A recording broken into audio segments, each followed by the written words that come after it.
महापुराण सुनना तो मेरे भोले की नगरी है। कभी मौका मिले काशी नगरी का दर्शन करके आइएगा, कभी मौका हो, और वहां भोलेनाथ काशी विश्वनाथ का दर्शन कीजिएगा। भगवान शिव मनु शत्रुपा ने तप करके भगवान शिव को विराजमान किया है, और यहाँ पर शनि महाराज ने काशी में शिवलिंग की स्थापना किया है। शनि देव के द्वारा शनि की जो काशी से जाते हैं, जो काशी में भगवान शिव का दर्शन करते हैं, उनको कभी 7.5 ही नहीं लगती, कभी शनि ग्रह उनको परेशान नहीं करती।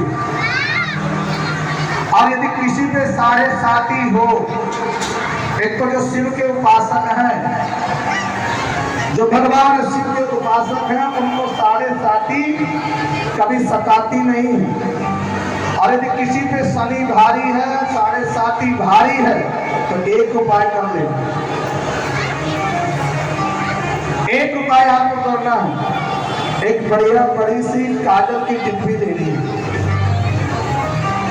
काजल की टिप्पी लेगा और उस काजल की डिब्बी को 21 बार उतार लेना है। काशी नगरी का याद करके, त्र्यंबकेश्वर महादेव का स्मरण करके, काशी विश्वनाथ का स्मरण करके उस डिब्बी को उतारना 21 बार, और उसका ध्यान करके जो है किसी वृक्ष के नीचे, पीपल के नीचे, नीम के नीचे गड्ढा खोद करके उसको जो किसी खेत में दबा देना। आपको देखना भगवान भोलेनाथ की कृपा से कभी 7.5 ही नहीं लग सकती, होगा कभी का परेशान। दुनिया के लोगों को शनि लगता है, और शनि को मेरा भगवान शिव लगता है। महाराज याद रखना, आप ही मेट सके त्रिपुरारी शिव विराजमान हैं, उनमें जल चढ़ा दें। सारे ग्रह जो भगवान शिव की पूजा करते हैं, जो भगवान शिव में जल चढ़ाते हैं, उनके सारे ग्रह शांत हो जाते हैं। अगला सतु और शंकर को विराजमान किया। अगला वर्णन आया महाराज त्र्यंबकेश्वर, गौतमी नदी के तट पर बिल्कुल अंगूठे के बराबर भगवान शिव की स्थापना हुई। इनको गौतम जी को गौतम की हत्या का पाप लगा था। अगर कोई पाप से मुक्ति पा सकता है तो भगवान शिव की कृपा से मोक्ष हो सकता है, मुक्त हो सकता है। कोई भी पाप है, 71 पीढ़ी के अंतर्गत अगर किसी प्रकार का पाप है, यदि आप भगवान शिव की कथा को श्रवण करते हैं या भगवान शिव की सेवा करते हैं, तो आप हर पाप से मुक्त हो सकते हैं प्यारे, हर पाप से मुक्त हो सकते हैं। जान में अनजान में कोई भी पाप हो, याद रखना, तुम जो छुप के काम करते हो उसे पाप कहते हैं, और जो समाज में काम करता है उसे धर्म कहते हैं। महाराज हमेशा व्यक्ति जब पाप करेगा तो पड़ोसी को पता नहीं चलता, जब पाप करता है तो पड़ोसी को भी पता नहीं चलता, और जब पूर्ण करता है तो दुनिया को दिखा करके चलता है, दुनिया को देख कर। पाप करो तो सबके सामने करो, जो भी बोलना है सामने, वो पाप नहीं होता। और पूर्ण करना है महाराज तो गुप्त करो, कोई किसको समझ में भी ना आए, पता भी ना चले मैंने क्या त्याग किया है, मैंने क्या पूजा किया है, मैंने क्या दान किया है, पड़ोसी को भी पता नहीं चलना चाहिए। एक भजन हमेशा गुप्त होना चाहिए,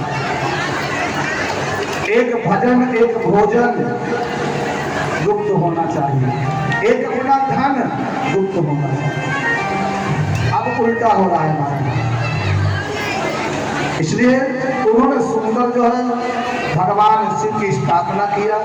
छोटे छोटे अंगूठे के बराबर मिट्टी के शिवलिंग बनाए और सुंदर उनका जो है पूजन किया। पूजन करके महाराज वहां पर भगवान शिव संतुष्ट हुए शिवलिंग में, और उसमें उनकी स्थापना करके पूजा किया। और आज भी वो शिव भगवान प्रसन्न हुए, और गौतम जी को जो है पाप पापों से मुक्ति दिलाई, वरदान दिया कि इस मंदिर में, इस स्थान में जो भी कोई आएगा उसका काल सर्प दोष हमेशा के लिए खत्म हो जाएगा। आज भी कहते हैं काल सर्प दोष का निवृत्ति हो जाएगी, दोष हट जाएगा। त्र्यंबकेश्वर में महादेव वहां पर विराजमान किए। आगे जो हमारा कथा आती, अगला कथा बैजनाथ धाम की कथा आती है, जो बहुत एक 12 लिंगों में प्रसिद्ध पीठ है।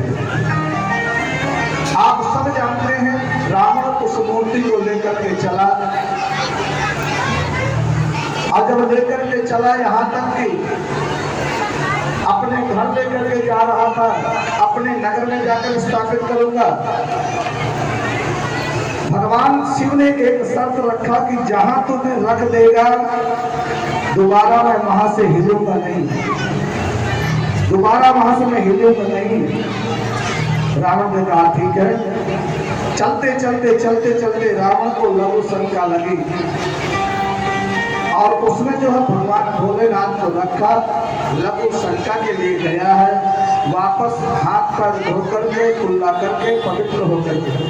आप लघु शंका जाते हैं, हाथ धोना चाहिए, पैर धोना चाहिए, 3 बार आचमन करना चाहिए, पवित्र हो जाता है। रख दिया, वापस आया, शिवलिंग को उठाने का बहुत प्रयास किया, लेकिन वो नहीं उठे। वहीं पर स्थापना करा दी गई और बैजनाथ धाम से वो प्रसिद्ध हो गए। महाराज बोले बैजनाथ धाम की। आज भी वहाँ इतनी मान्यता है महाराज कि साक्षात भगवान शिव वहां पर विराजमान है,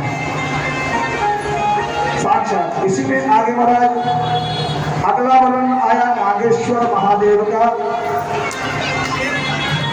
भगवान ने ये दारुक नाम के राक्षस का वध किया, और वहां पर भगवान ने द्वारका में जो है भगवान कृष्ण को वरदान दिया। इन्होंने भगवान को वरदान दिया, दारुक नाम के राक्षस का भोलेनाथ ने वध किया, और वध करके भगवान कृष्ण को संतान को वरदान दी।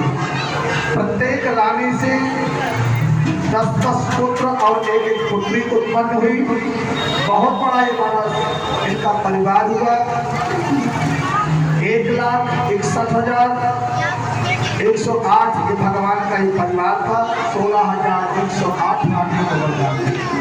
56 करोड़ से ज्यादा यदुवंशी वहां पर सब शिव की कृपा से प्राप्त हुआ। जितनी भी कथा आपको हम सुना रहे हैं, भोलेनाथ की कृपा से हम सब कुछ प्राप्त करते हैं। इसलिए वहां पे भगवान कृष्ण ने द्वारका में उनकी स्थापना किया, इसलिए वहां पे नागेश्वर नाम से प्रसिद्ध हुए। बोले द्वारिका नाथ की, नागेश्वर महादेव की। अगला वर्णन आया रामेश्वर का वर्णन आया है। भगवान ने रामेश्वर की स्थापना करके ये कहा कि भगवान रामेश्वर के हम दर्शन करते हैं तो फिर प्राप्त होती है। मिट्टी के शिवलिंग बना करके जो पूजा करते हैं उनकी कामना शीघ्र पूर्ति होती है। एकांतेश्वर महादेव, कोई एकांत में शिव का मंदिर है, शिवलिंग बना करके गंगा के तट पर हम रुद्राभिषेक करते हैं, बना करके पूजा करते हैं, और पूजा करके दिन को प्रवाहित कर देते हैं, तो वो फल जो उसमें जो कामना करेंगे, जो भी मांगेंगे, वो आपको प्राप्त होगा। भगवान शिव की स्थापना करें, विद्वान पंडितों ने स्थापना करने से वही मिट्टी के शिवलिंग स्वयं रावण आकर के रामेश्वर की स्थापना कराई, और मिट्टी की शिवलिंग जब स्थापना हो जाती है कोई उसको तोड़ने वाला नहीं होता। चाहते जितना कोशिश कीजिए, वही शिवलिंग हनुमान जी ने प्रयास किया रामेश्वर में, लेकिन महाराज हिला भी नहीं सके। बोले रामेश्वर भगवान की। इसलिए भगवान को सबसे ज्यादा प्रिय क्या है, जरा याद करो, भगवान को सबसे ज्यादा क्या प्रिय है?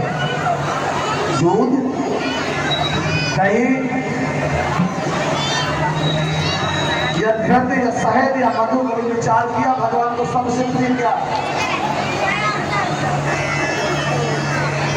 बताएगी कोई बहन, कोई बेटी बना बताएगी सबसे प्रिय क्या है भगवान?